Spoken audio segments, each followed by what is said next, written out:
কলকাতার প্রাণকেন্দ্র জাকারিয়া স্ট্রিটে এবারের ঈদের আনন্দ যেন দ্বিগুণ হয়ে উঠেছে।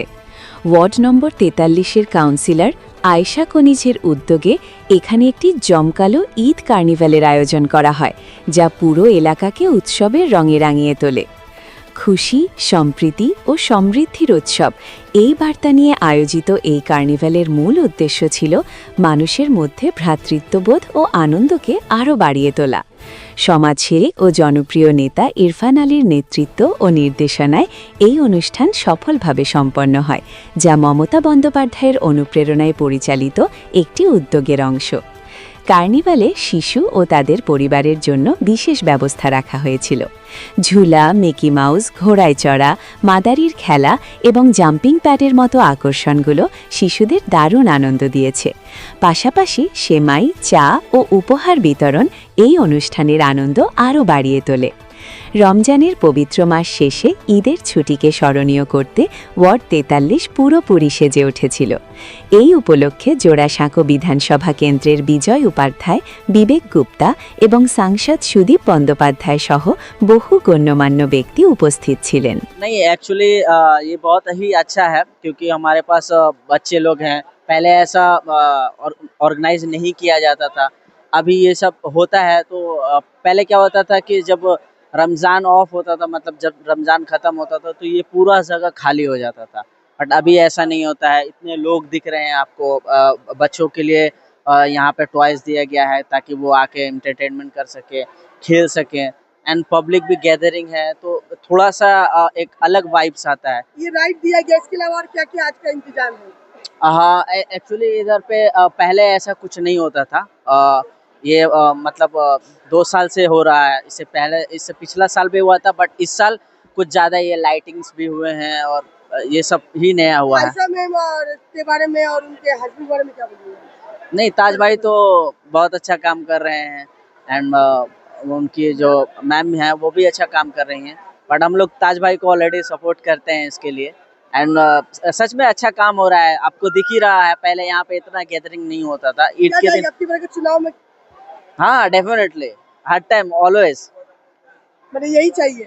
हाँ, जो अच्छा काम करेगा वो चाहिए। बट अभी एट प्रेजेंट लोगों के लिए यहाँ पे अच्छा काम कर रहे हैं तो सब लोग काम उनको। अच्छा चल रहा हाँ है? जी, समस्या ऐसा कुछ नहीं। तो अपना नाम जरा बता दीजिए। मेरा नाम सैफ है। धन्यवाद। पैदा हो गया सारे कलकत्ता शहर से, सारे देश में। जो लोग धर्म का नाम पर विभाजन करने का कोशिश करते हैं, वो लोग समझ गया बंगाल की स्थिति क्या होता है। मैं भी आशा करूंगा, ये चुनाव क्षेत्रों, ये कलकत्ता शहर से मैं 10 बार जीत चुका हूँ। मैं देखा ये शहर, मैं पहले से बोल सकता हूँ कि इस बार भी ममता बनर्जी को जो सेकुलरिज्म का पॉलिटिक्स, डेवलपमेंट को जो राजनीति उन्होंने बंगाल को दिया, 4th टाइम के लिए उन्होंने 250 से ज़्यादा आसन देके इस बार भी सरकार बनाएंगे। और भाईचारा का प्यारा संपर्क हमारे बंगाल में, कोलकाता शहर में हम लोग रखेंगे। नकोदा मस्जिद का इमाम साहब शकील अहमद साहब खुद बैठा हुआ है, विजय उपाध्याय बैठा हुआ है, ताज बैठा हुआ है, उनका पत्नी हमारे काउंसिलर वो भी बैठा हुआ है। हम सब एक साथ मिलके तो हम लोग दिखा देंगे। जब तक दीदी है बंगाल में तब तक हमारे भरोसा है। उसको बाद भी नेक्स्ट जनरेशन को भी हम लोग तैयार करके रखा, ये भी सोच रखी है, वो भी अच्छा चलाएगा बंगाल को। तो आज हम लोग को एक ही ममता जी को बात बोल सकते हैं कि धर्म अपना अपना, फेस्टिवल सबका। ये इतना बच्चा लोगों को लिए किसी जगह में मैं इतना बड़ा फेस्टिवल नहीं देखता, लेकिन ये ताज करते हैं, किया है। उनका प्रति मेरा शुभकामनाएं है, इमाम साहब के प्रति मेरा नमस्कार है। उनका दुआ हर टाइम में हम लोगों के साथ।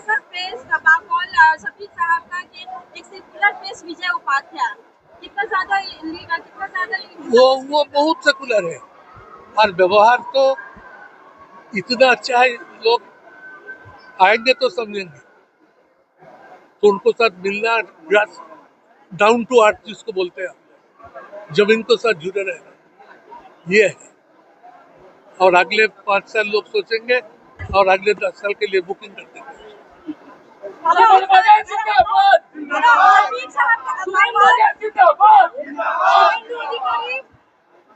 क्या मार्जिन बढ़ेगा इस बार? দু জায়গাতে মুশকিল হয়ে গেছে, ভবানীপুরটা বাদ দিন। ভবানীপুরের নিজের মেয়ে, তাকে আমরা চাই, ওটা তো হয়ে গেছে। আর নন্দীগ্রামে ওর দলের মধ্যে এরকম একটা ভাঙন হবে, এটা ওর বোঝার মধ্যে ছিল। ও ভেবেছিল বাইরে থেকে কোনো ওজনদারি প্রার্থী ওখানে গিয়ে দাঁড়াবে, কিন্তু তা হলো না। ওরই ইলেকশন এজেন্ট ছিল বলে আমি শুনেছি, নিয়ন্ত্রণ করেছে নির্বাচন। সুতরাং ওকে এত বেশি নিয়ে মাথা ঘামানোর দরকার নেই, সে তার মতো লড়াই লড়ুক। মমতা ব্যানার্জি 4 বারের জন্য 250 অতিক্রম করে মুখ্যমন্ত্রী হয়ে গেছেন, আমরা ধরেই নিয়েছি। दादा शुभेंदु अधिकारी ने आज ये कुछ भी होगा, इनका नाम है ममता बनर्जी। ব্যক্তিগত ইচ্ছা, এটা সিপিএম এই ব্যাপারে ওদের প্রতিক্রিয়া খুব বেশি দিচ্ছে, আমি দেখে এসেছি। ওনার ইচ্ছা হয়েছে দাঁড়িয়েছে, কিন্তু যেখানেই যে দাঁড়ান, মমতা ব্যানার্জি অভয়ের প্রতি যে ঘটনা ঘটেছে, আমরা যে ভাষায়, রাজ্য সরকার যে ভাষায় তার নিন্দা করেছে, দোষী গ্রেপ্তার হয়েছে, সিবিআই কে দিয়ে এনকোয়ারি ইনভেস্টিগেশন হয়ে গেছে। ওরা সিবিআই চেয়েছিল, সিবিআই তার রিপোর্ট দিয়ে দিয়েছে। এরপরে এ ব্যাপারে আর কোনো কথা বলার প্রয়োজন আছে বলে আমি মনে করি না। दादा कितना मार्जिन ला रहे हैं विजय उपाध्याय इस बार? नहीं, अभी तो नहीं बोल पाएंगे। कामयाब तो हो गया, हम लोग कोशिश करेंगे 10,000 से 20,000 का बीच में जाए। इरफान अली ताज के लिए क्या बोलेंगे दादा? इरफान अली ताज हर साल यहाँ पर बच्चों का कार्निवल मैं तो बताया कि इतना अच्छा बच्चों को लेके प्रोग्राम बनाते हैं। ये तो मैंने कोलकाता में मैंने बताया कि 10 बार जीत चुका ये कोलकाता शहर से, तो प्रोग्राम तो हजारों से ज्यादा करते हैं। लेकिन बच्चा को लेके एक मेन फेस्टिवल का दिन में कोई जगह में, कोई धर्म में इतना अच्छा प्रोग्राम नहीं होता। एक तरह बच्चा लोग इलेक्शन से पहले क्या करेंगे? लोगों के दरमियान में काफी ज्यादा बात होती थी में बच्चों के दरमियान में सबसे ज्यादा देखिए, मैं बरसों से देख रहा हूँ इस तरह का प्रोग्राम जैसा ताज ने किया। कोई काउंसलर कहीं पर भी, कोई विधायक, कोई एमपी, किसी ने इस तरह का प्रोग्राम नहीं। आज ईद की खुशी में, ईद मिलन में बच्चों को खुशी देना, महिलाओं को खुशी देना, ये बड़ी बात है। ऐतिहासिक काम किया है ताज ने, इसमें दो मत नहीं। इलेक्शन के बारे में क्या करेंगे? किस तरह की तैयारी हो रही है? क्या एक्सपेक्टेशन है? देखिए, ममता बनर्जी हमारी नेत्री और महामंत्री अभिषेक बंदोपाध्याय हमारे सेनापति, उन्होंने मुझे पर भरोसा रखा है। बगल में इमाम साहब बैठे हुए हैं, इनको साकी रख के मैं बोल रहा हूँ कि यहाँ 2 भाजपा के काउंसिलर हैं, 9 टीएमसी के काउंसिलर हैं। तो जो भाजपा के काउंसिलर 22-23 में हैं, वहाँ भी मैं उनको शिकस्त दूंगा। विजय ओझा के साथ कितना ज्यादा टक्कर होगा? विजय उपाध्याय दोस्ती जारी विजय ओझा कितना ज्यादा होगा? कोई नहीं है टक्कर में, वॉकओवर ऑलरेडी हो चुका है। मन में कहीं डर है क्या कि एसआईआर के बाद कुछ प्रभाव पड़ेगा इस पर? एसआईआर का ममता बनर्जी ने पूरे देश को दिखा दिया। 4 गवर्नमेंट बदल गई, इन लोगों ने एसआईआर करके अपने फेवर में कर लिया, लेकिन बंगाल में आके शिकस्त खा गई Bhajpa. Supreme court, high court दोनों देख रहा है। जो जेन्युइन वोटर है, एक आदमी का नाम बात नहीं जाएगा। और 1.5 करोड़ लोगों को इन लोगों ने परेशान किया बंगाल में, वह उल्टा मत ममता बनर्जी के पक्ष में पड़ेगा, बीजेपी के खिलाफ में पड़ेगा। सबसे ज्यादा वोट से नाम कटा है, वोटर का नाम कटा है, ऐसे में लोग अभी आपको एक बात बता दें, सर करके उनको जहाँ 22-23 में जीते थे ना, वहाँ उनको नुकसान हुआ है, उनके वोटरों का नाम कट गया है। এই জোড়াসাঁকো কেন্দ্রকে নিয়ে অনেক রকম জল ঘোলা হয়েছিল, প্রভাবটা কি পড়বে আপনার পক্ষে, না দলের পক্ষে, না গোষ্ঠী দ্বন্দ্বেই? এখানে কোনো গোষ্ঠী দ্বন্দ্ব নেই, सब ममता बनर्जी सिपाही और ममता बनर्जी मुख्यमंत्री हमें ओनार वोट एटा सब बेरिए माँ बोनरा भाईरा हिंदू हो मुस्लिम हो बंगाली हो गुजराती हो सब टीएमसी पेपर वोट दे। मगर लगातार बीजेपी दावा कर रही है कि बंगाल में अरे दावा करने दीजिए ना, दावा करने दीजिए। हमारे एमपी साहब जो बोल गए आप मिला लीजिएगा 200 250 से बेसी सीट ममता बनर्जी जीत आपको क्या लग रहा है, आप कितना मार्जिन को ले हम ऐतिहासिक मार्जिन होगी। जो हमारा टीएमसी या कांग्रेस का कैंडिडेट कभी उतने मतों से नहीं जीता, उस मत से ममता बनर्जी यहाँ जीतेंगी। जीत के बाद सबसे पहला काम क्या करिए? जो अब विवेक गुप्ता अधूरा काम छोड़ गया उसको मैं पूरा करूंगा।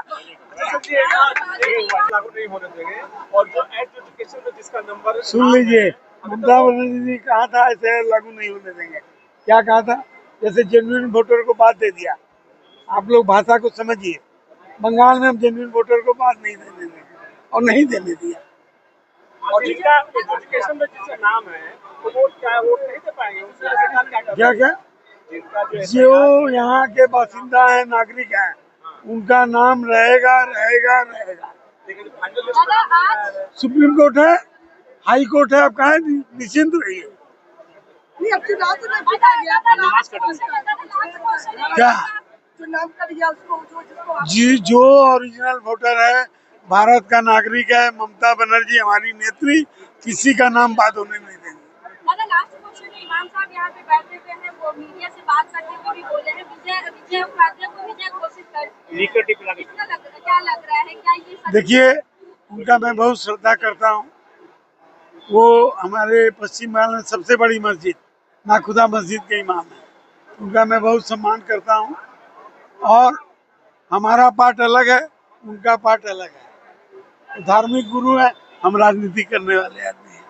और ममता बनर्जी जी ने सिखाया है धर्म सबका अपना अपना, लेकिन उत्सव के रूप में सबको उसमें भाग लेना चाहिए। तो जितना मैं मंदिर में जाके पूजा करता हूँ उतना ही मैं मस्जिद में घुस के उसी तरह ही इबादत करता हूँ।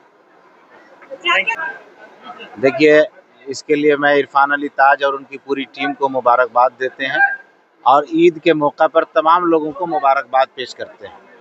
उसने तकरीबन ये तीसरा साल है, 3 सालों से ये काम कर रहे हैं बच्चों की खुशी के लिए। हमारी जो घर की औरतें हैं जो दिन भर थक जाती हैं, वो थोड़ा बच्चों के साथ लेकर के आती हैं, बच्चों को घुमा फिरा दिया अपने मोहल्ले में और कुछ खाने पीने का, बच्चों को खेलने कूदने का ये हो जाता है, तो बच्चों को भी अच्छा लगता है, बच्चे के गार्जियन को भी अच्छा लगता है और इरफान अली ताज को दुआएं भी मिलती है और मस्जिद के क्षेत्र छाये में ये काम होता रहता है। तो यहाँ पर कोई फरोहात भी कोई ऐसा काम नहीं होता जिससे किसी को डिस्टर्ब भी हो। आज जोड़ा साहब के नए जो विधायक के तौर पर चुने गया है विजय उपाध्याय जी, क्या लग रहा है कितना ज्यादा उनको दुआ मिल पाएगी? देखिए, हम लोग भी उनके लिए दुआ ही कर रहे हैं और आवाम बहुत अच्छा फैसला करेगी इनके लिए, हमको उम्मीद है इंशाल्लाह। और लोग कह रहे हैं, आपका एक बयान जो आया है कि विजय उपाध्याय जी को आपने विजय पहले ही घोषित कर दिया, विजय बना दिया है, ये क्या मामला है? और इस इलेक्शन से पहले ही आपने विजय घोषित क्यों? देखिए, कोई किसी इंसान का कारनामा ऐसा होता है, उसका बैकग्राउंड इतना साफ शफाफ होता है कि उसके लिए दिल चाहता है कि ये करे। और उसमें एक जो अभी नए कैंडिडेट बने हैं उनका भी जो बैकग्राउंड है वो इतना साफ सुथरा है कि उनको टिकट मिल करके खासकर मुस्लिम कम्युनिटी में और गैर हिंदू कम्युनिटी में, सभी कम्युनिटी में एक ये उम्मीद जागी है कि एक अच्छा कैंडिडेट मिला है और इसके साथ अच्छे से हम लोगों को काम करना चाहिए और अच्छा मतलब उससे उम्मीद रखते हैं लोग। जिस तरह अजान के मामले में वो एक हिंदू हो करके मुसलमान के लिए, इस्लाम के लिए बयान दिया कि अजान के लिए माइक पर को नहीं हटाया जा सकता है और उस बयान की वजह से उन पर कंटेम्प्ट ऑफ कोर्ट हो गया और कोर्ट ने कहा तुम माफ़ी मांगो या फिर जेल जाना होगा। तो उसने कहा हम अजान के लिए फांसी पर चढ़ने को तैयार हैं लेकिन माफी नहीं मांगेंगे। तो जेल गए और माफी नहीं मांगी। तो ये एक ऐसा जुमला है, एक ऐसी मतलब हमदर्दी है कि हर इंसान चाहेगा कि एक ऐसा हिंदू भाई जो इस्लाम के लिए जेल जाने को तैयार लेकिन माफी मांगने को तैयार, हम ऐसे लोगों को सैल्यूट करते हैं और ऐसे लोगों के लिए दुआ करते हैं कि अल्लाह ताला हर फील्ड में इसको कामयाब करे। और यही लोग ऐसे होते हैं जो देश की सच्ची खिदमत करते हैं बगैर भेदभाव के। टीएमसी ने क्या ये एक वाहिद सेकुलर देखिए हम तो जिसका विरोध करके आपने हिमायत किया, इसमें पहले देखिए हमको जो अच्छा लगा है हमने कहा है। और कुछ कुछ लड़ाई ऐसी होती है, कुछ कुछ जीत ऐसी होती है जो जीत बगैर जंग के होती है। उसमें से हमको ये उम्मीद लग रहा है कि इनका भी नाम उसी में शामिल है कि जीत बगैर जंग की होगी। बहुत से कैंडिडेट को लेकर के टीएमसी में बवाल भी मचा हुआ है। देखिए जिनका जो काम है वो अहले सियासत जाने, मेरा पैगाम मोहब्बत है जहाँ तक पहुँचे, वो उस मौजू पे हम कुछ नहीं बोल सकते हैं। वो पार्टी जाने, पार्टी के जिम्मेदार जाने। पार्टी ने एक अच्छे आदमी को जोड़ा साकू से टिकट दिया है, इसलिए हम लोग उनके साथ हैं और दुआ करते हैं कि वो अच्छे से उनकी कामयाबी हो। देखिए हम तो किसी की कैंपेनिंग में नहीं जाते हैं, दुआ सबके लिए करते हैं। और ऐसे लोग जो देश के लिए सेकुलर हो उनके लिए सब दुआ करता है। नहीं, हम लोग कभी किसी प्रचार में नहीं जाते, खास करके मैं नहीं जाता हूँ किसी प्रचार में। अलबत्ता हमारे यहाँ जो आते हैं वो हमारा दर सब के लिए खुला है और सबको दुआएं देते हैं कि अल्लाह ताला सबको अच्छा रखे।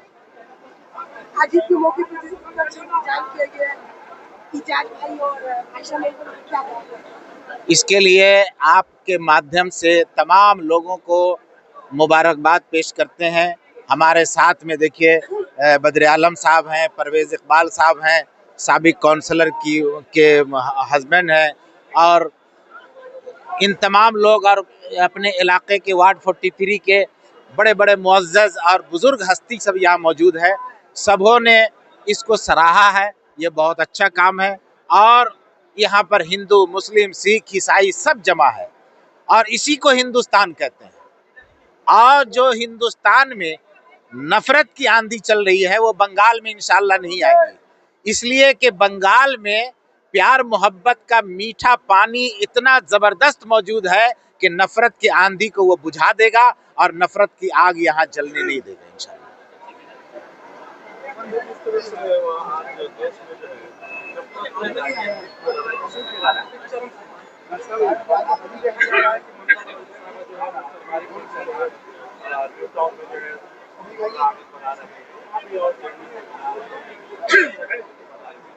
यहाँ पे देखा जाए तो मुसलमानों के लिए कुछ नहीं किया जा रहा है, बल्कि देखा जाए कि वो जो आती है रेड रोड में आती है और मुसलमानों के लिए मतलब क्या करें? देखिए हम लोगों ने न्यू टाउन में मुतालबा किया है, उनको लिख करके दिया है। बात भी हमने किया है कि हम लोगों को भी मस्जिद के लिए वहाँ पर एक बड़ी जगह चाहिए, कम्युनिटी हॉल, कॉलेज, स्कूल के लिए।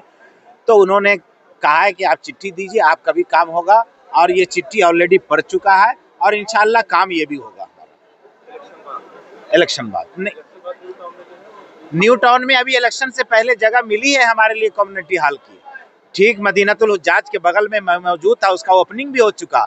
जिस दिन जैंट के लिए हुआ था और ऐलान हुआ था उसी दिन कई जगह का हुआ था, और उसी दिन मैं भी स्टेट हज कमेटी का चीफ एडवाइज़र हूँ और मैं वहाँ मौजूद था। वो जगह जो ठीक मदीनतुल हुज्जाज के बगल में जो टाटा मेडिकल सेंटर की जगह है, वो जगह माइनॉरिटी के कल्चरल और इसके लिए माइनॉरिटी की पर्पस के यूज़ के लिए वो जगह दिया गया है, जिसका पूरा आप जाके देखिएगा, बैनर वगैरह सब। कोई टक्कर नहीं है।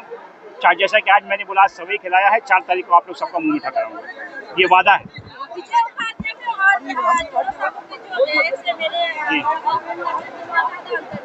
वो भी बड़े भाई थे, ये भी बड़े भाई हैं। वो भी एक सेकुलर इंसान थे, ये भी एक सेकुलर इंसान है। क्योंकि दीदी ने विवेक गुप्ता की जगह विजय उपाध्याय को भेजा है, तो हम लोग का ये फर्ज बनता है तृणमूल कर्मी के हिसाब से हम लोग उनका साथ दें और यहाँ के लोगों को उनसे यहाँ के लोगों को ये अपील करें, उनको ज़्यादा से ज़्यादा मत दे करके उनको ज़्यादा से ज़्यादा वोटों से विजय बनाए, विजय भाई को विजय बनाए। जी देखिए, जो विवेक गुप्ता ने किया है, उन्होंने एक लैंडमार्क सेट किया है, और जैसा कि विजय उपाध्याय जी ने अभी कहा कि जो कुछ काम विवेक गुप्ता ने छोड़ा है, मैं उसको पूरा करने की कोशिश करूंगा, मैं यही उम्मीद करता हूं।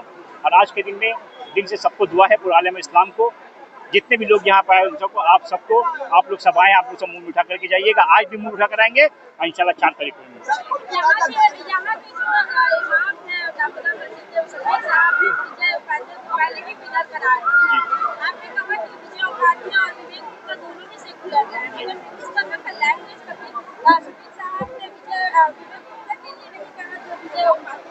जब विवेक गुप्ता जी यहाँ कैंडिडेट बन करके आए थे, तो यहाँ के बहुत कम लोग उनको पहचानते थे, बट आज जिस तरीके के काम उन्होंने किया, यहाँ का बच्चा उनको पहचानता है। और विजय उपाध्याय जी जो है, एक बहुत पुराने बहुत पहले से यहाँ पे ऑलरेडी मतलब लोगों के बीच में रह करके लोगों के साथ जुड़े हुए हैं, चाहे वो मस्जिद के अजान का मामला हो या दीगर किसी भी मसला मसाइल उसमें जुड़े हुए हैं। तो यहाँ के जितने भी लोग हैं, सब उनको भी पहचानता है और जानता है कि वो जो है वो काम के लोग आए हैं, तो जोड़ा सौखी में बेहतरी होगा।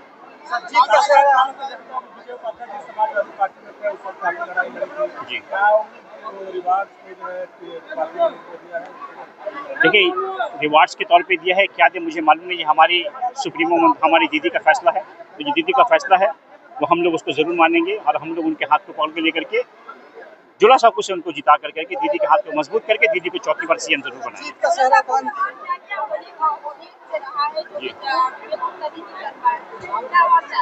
हो सकता है कि हमारे कुछ और काउंसिलर्स के वार्ड में कुछ नहीं हो, वरना जोड़ा साकू के 43 वार्ड में तो मैक्सिमम काम हुआ है। हम लोगों ने आज तक किसी काम के लिए भी कहा, उन्होंने ना नहीं किया है, चाहे स्कूल का मामला हो, चाहे रास्ते का मामला हो, चाहे ड्रेनेज का मामला हो, चाहे पानी का मामला हो, चाहे किसी का कहीं पे किसी किस्म का प्रॉब्लम हो, आज तक जिस भी बारे उन्होंने जिस तरीके से हम लोग का साथ दिया है, तो हम लोग को उम्मीद है कि आने वाले वक्त में विजय उपाध्याय जी को हम लोग उसी तरीके से साथ देंगे। ये सोच कैसा है, 20 के दिन ऐसा इंतजाम किया जाए, कैसा सोच? ये सोच ऐसा है कि जब हम लोग बच्चे थे तो हम लोग भी सोचते थे काश ऐसा हम लोग के बारे में कुछ सोचे, बट किसी ने नहीं सोचा था।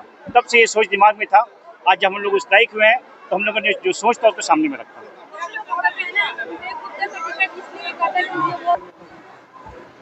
एक महीना व्रत त्यौहार करने के बाद आज जो खुशी की ईद है, इसकी मुबारकबाद दे रहे हैं। देखिए, ताज भाई के नेतृत्व में हम सब, देखिए सबसे बड़ा चीज़ है कि देखिए ताज ने बहुत अच्छा काम किया है। और जैसा हम लोग के हिंदी में कहावत है कि एक तीर और 3 निशान, ताज ने बच्चों को बुलाया और बच्चों के मार्फत से माँ बाप फ्री में मिल गए और उनका आशीर्वाद मिल रहा है। तो खुशी की ईद में हिंदू मुस्लिम सिख ईसाई हम लोग सब मिलकर खुशी की ईद मना रहे हैं। और हमारी नेत्री ममता बनर्जी भी यही कहती है, धर्म अपना अपना, उत्सव सबका। तो हम लोग आज उत्सव मना रहे हैं, और जो अपने अपने धर्म का पालन कर रहे हैं उनके संग हम लोग खुशी की ईद गले मिलकर मना रहे हैं। चलो, कहते हैं किसी एक ही काम पर ज्यादा ध्यान दिया जाता है इस सरकार में, क्या बोलिएगा? देखिए, मैं हिंदी स्पीकिंग हूँ, हिंदी भाषा से आता हूँ। जो लोग कहते हैं केवल एक कौम को दिया जाता है, तो यदि बिहार के बाद में पहला हिंदी एकेडमी यदि स्कूल कॉलेज है तो वो हावड़ा में है, और वो उसकी जो नेतृत्व है वो हमारी माननीय ममता बनर्जी की है। हिंदी स्पीकिंग के लिए, उनके उन्नयन के लिए हिंदी प्रकोष्ठ एक सरकारी दफ्तर यदि किसी ने खोला है तो उस नेत्री का नाम ममता बनर्जी है। तो आज गंगा सागर के ऊपर में ब्रिज बनाने की बात, आज आप देखिए जिस तरीके से ममता बनर्जी कहती है एक कौम के लिए, आज बताइए काली घाट में उन्होंने जो फुट ब्रिज बनाया, आज अब दक्षिणेश्वर मंदिर में देखिए फुट ब्रिज बनाया, पूरी में जगन्नाथ मंदिर बनाया।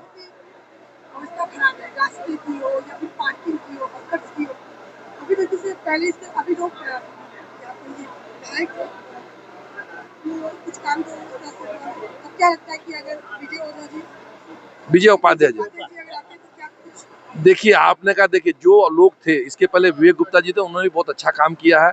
उन्होंने टोटल एमएलए फंड और एमपी के द्वारा फंड का दिया है। देखिए, बड़ा बाजार केवल पश्चिम बंगाल का नहीं, पूरे देश का हाट है, एशिया का सबसे बड़ा बाजार है। और यहाँ पे छोटी छोटी जगह लोग हैं, यहाँ पर कम से कम रोज केवल कलकत्ता के बाहर से 20 लाख लोग पर डे हावड़ा स्टेशन से उतर के बड़ा बाजार में व्यापार करते हैं। यहाँ की आबादी से ज़्यादा लोग रोज बाहर से आते हैं। और यहाँ पर जो दुकानदार है, छोटे छोटे हॉकर है, आज की समस्या नहीं है। ब्रिटिश अमल से आप जाइए कैनिंग स्ट्रीट में, देखिए हमारे जो छोटे छोटे हॉकर, एक एक परिवार छोटे छोटे हॉकर के रूप में काम करे, हमारी दीदी ने उनको मान्यता दिया, कॉरपोरेशन के द्वारा उनको रजिस्टर्ड करके रजिस्टर्ड हॉकर बना दिया है। और ममता बनर्जी ने जो नियम किया है, देखिए कि फुटफॉल के नीचे आप हॉकरी नहीं कर सकते हैं।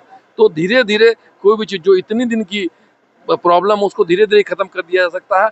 किसी को भी आप भगाए, ममता बनर्जी ने किसी की रोजी रोटी को नहीं मारा, यदि किसी को विस्थापित भी किया है तो उसके कहीं ना कहीं दूसरी जगह हमारे बंगाल में एकता और अखंडता पे न कोई खतरा है न होगा।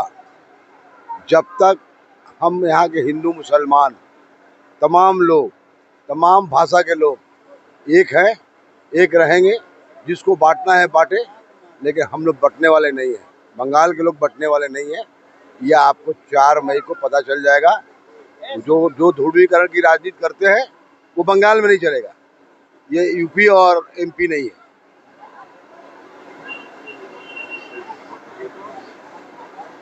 क्या लगता है इस बार का चुनाव का माहौल क्या है? चुनाव का माहौल तो देखिए कोई मुकाबले में है नहीं। जो फैक्ट है मैं बता रहा हूँ। मैं कोई पार्टी करके या किसी टीएमसी से विजय उपाध्याय जी हैं और बीजेपी से विजय ओझा जी। हाँ, 2 पंडित जी लड़ रहे हैं, कोई बात नहीं। दोनों काउंसलर है, ये भी कोई बात नहीं है। लेकिन कौन किस पार्टी से लड़ रहा है ये जो है देखना है। अच्छा, ऐसा देखा जा रहा है जो सब आप बहुत बड़े मतलब आप राजनीतिक फील्ड में कहा जाए 3 डिकेड से जो आप हैं, जैसे बीजेपी जो है पोलराइजेशन की राजनीति करते हुए हार जाती है। अपनी नाकामियों को छुपाने मुसलमानों को गाली देने से उल्टा बोलने से वोट मिल जाता है। लेकिन वहीं पे देखा जा रहा है कि ममता बनर्जी साहब जो है ये भी स्टॉप जो है पोलराइजेशन की राजनीति कर रहे हैं। जैसे सरकारी फंड से जो है आपका न्यू टाउन में जो है दुर्गा आंगन बना रहे हैं, जैन मंदिर बना रहे हैं। मुसलमानों को भी इस तरह रिलीजियस कुछ नहीं दिया है। तो क्या सिर्फ यही राजनीति चलता रहेगा, लोहा से लोहा को काटा जाएगा? देखिए, दीदी ने दीघा में मंदिर बनाया, राजरहाट में आपको दुर्गा मंदिर बनेगा। बहुत लोगों का आस्था की बात है, हिंदुओं की भी तो आस्था है। आप यहाँ से आगे बढ़िएगा ना, एक शानदार गेट बना हुआ है बड़ी मस्जिद का। आगे बढ़िएगा सकरिया मस्जिद का, आप देखिए भव्य एक तो गेट बना हुआ है। वो किसने बनाया है? हमारे ही पार्टी ने बनाया, हमारे ही सरकार ने बनाया, हमारे एमएलए ने बनाया। जी, मेरी बॉलीवुड की पहली फिल्म जो थी खतरनाक मंजिल, जिसकी 1 साल हो चुकी है, और अभी जस्ट पिछले हफ्ता ही मेरी फिल्म को बंगाल एक्सेलेंस अवार्ड से नवाजा गया। जबकि अपनी फिल्म को 4 अवार्ड से नवाजा गया, एक सिंगिंग के लिए, एक बेस्ट एक्टिंग के लिए, और सपोर्टिंग रोल में अली खान साहब जो कि बॉलीवुड से डायरेक्टर उन्हें मिला। अभी मेरी नेक्स्ट फिल्म आने वाली बंगाली फिल्म आगुन है और बेताब की शूट चालू है। इंशाल्लाह वो 1 साल में कंप्लीट हो जाएगा बस। और सबसे पहले तो मैं तमाम लोगों को ईद मुबारकबाद कहना चाहूँगा और दुआ करना चाहूँगा कि आप तमाम देशवासियों के लिए और देश में उन्नति हो और देश में काफ़ी अमन आए। ये मेरी दिली ख्वाहिश और दुआ है कि अपने देश में अमन और शांति का पैगाम इस ईद में हर कोने कोने पे जाए। अच्छा, आपकी आगुन फिल्म आ रही है, उसके लिए आप कैसे फील कर रहे हैं? ऑफ कोर्स देखिए, बॉलीवुड से डायरेक्ट टॉलीवुड तो एक प्राउड फील होता है कि हिंदी भी कर रहे हैं और बंगाली भी कर रहे हैं। बंगाली मेरी मातृ लैंग्वेज है, आई एम एक्चुअली बंगाली, लेकिन हिंदी और बंगाली दोनों कर रहे तो ऑफ कोर्स अच्छा लगेगा। लेकिन आपका रोल इसमें बहुत स्ट्रॉन्ग है, इसके बारे में बताइए। देखिए, रोल के बारे में अभी हम नहीं बता सकते हैं, वो पॉसिबल नहीं है, बट जब रिलीज होगा तो आप लोग देख लीजिएगा। मेरी एक पिक्चर ऑल इंडिया में चली है। सिनेमा घरों में मेरी फिल्म सिनेमा घरों के लिए आते हैं, टीवी के लिए नहीं होते। तो वो आपका जब रिलीज होगा तो 2 महीने पहले ही अनाउंस हो जाता है। देखिए, वो उसका प्रोड्यूसर कोई और है, डायरेक्टर भी कोई और है, बट इतना बता सकता हूँ it's a mass action romance film. बहुत ही एक्शन होगा है। मैं उसमें सपोर्टिंग में हूँ, मेन एक्टर नहीं हूँ। नहीं पॉजिटिव है भाई। पॉजिटिव नेगेटिव मतलब विलन। पॉजिटिव जी।